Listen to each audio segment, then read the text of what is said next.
আচ্ছা ভাইয়া, আপনারা কি তিন বন্ধু? হ ভাই, আমরা তিন বন্ধু। আচ্ছা ভাই, আপনি কি বিয়ে করছেন? হ ভাই, বিয়ে করছি। তা আপনি কি প্রেম করে বিয়ে করছেন নাকি পারিবারিক ভাবে বিয়ে করছেন? ভাইয়া, আমি ফ্যামিলিকে খুব ভালোবাসি, তো তাই আমি প্রেম টেমও পছন্দ করি না, তাই পারিবারিক ভাবে বিয়ে করছি। তো আপনি কি পারিবারিক ভাবে বিয়ে করে সুখে আছেন? না রে ভাই, বউ নিয়ে আমি আল্লাহ সুখী নাই ভাই, খুব পস্তাইতেছি ভাই। ও আচ্ছা ভাই, আপনি কি বিয়ে করছেন? হ্যাঁ ভাই, করছি। তো আপনি পারিবারিক ভাবে বিয়ে করছেন নাকি প্রেম করে বিয়ে করছেন? আসলে ভাই, আমি একজনকে অনেক ভালোবাসতাম, আমি প্রেম করে বিয়ে করছি।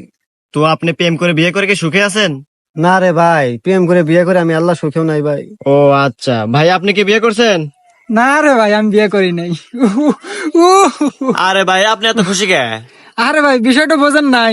ও পারিবারিক ভাবে বিয়ে করে খুশি নাই, এ প্রেম করে বিয়ে করে খুশি নাই। আর আমার খুশি হওয়ার কারণ, এখানে দুজনের বই আমার হাতে লাইন মারে। दुश्मन करे दोस्त ने वो काम किया।